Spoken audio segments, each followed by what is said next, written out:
थोड़ा पवित्र हृदय है तो शंकित हो जाता है कि स्वप्न में जो देखा वही घटित हो गया।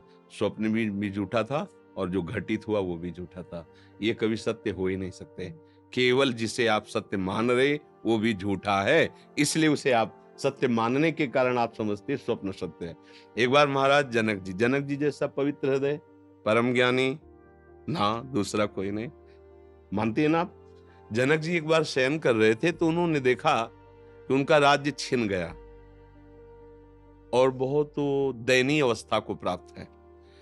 कई दिन से भूखे हैं, तो उन्होंने कुछ चावल और दाल मांगी और खिचड़ी बनाई मिट्टी के पात्र में। इतने में दो सांड लड़ते हुए आए, वो खिचड़ी मिट्टी में मिल गई। अब वो भूख से व्याकुल इतने हुए कि आंख खुल गई। आंख खुली तो देखा राज महल, उसमें दिव्य शैया। तो कहा ये सत्य कि वो सत्य? ये वैभव स्वप्न में नहीं था, अभी कुछ क्षण पहले। जो अभी स्वप्न था वो जगने में नहीं है। तो ये सत्य कि वो सत्य? सभा में जाके पूछा विद्वानों से कि ये सत्य कि वो सत्य। अब कोई उसका ये व्याख्या करते स्वप्न वाली तो बात चलती। अब ये सत्य कि वो सत्य, सबकी पहुंच के बराबर बात नहीं आई, उसका ठीक निर्णय नहीं हो पाया। अष्टावक्र जी नाम के एक महापुरुष हुए, बालक ही थे। वो सभा में पहुंचे, पूरी कथा है परम सारांश में। वो गए तो उनसे पूछा ये सत्य कि वो सत्य? उन्होंने कहा ना ये सत्य ना वो सत्य। जो त्रिकालज्ञ महापुरुष होते हैं वो सब जानते हैं।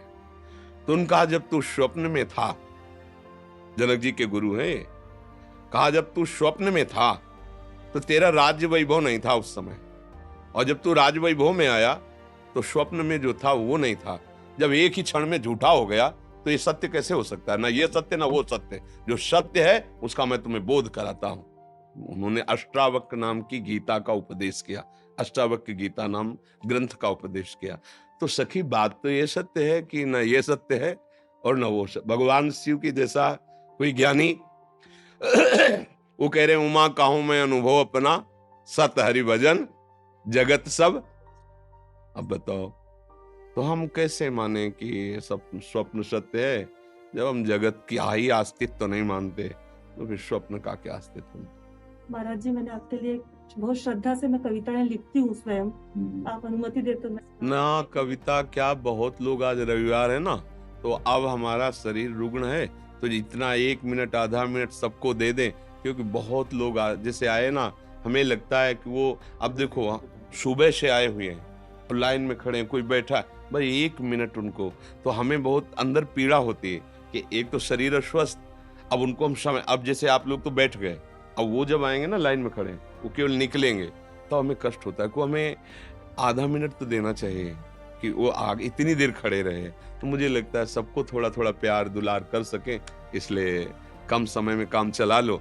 अगर स्वास्थ्य ठीक होता 12 बजे तक बैठे रहते क्या पर, अब जैसे बैठे पूरा भार किडनी पे है, अब वो ये लगता है कब छूटे और लेट जाए जाके, और श्री जी की कृपा बल से केवल सेवा चल रही।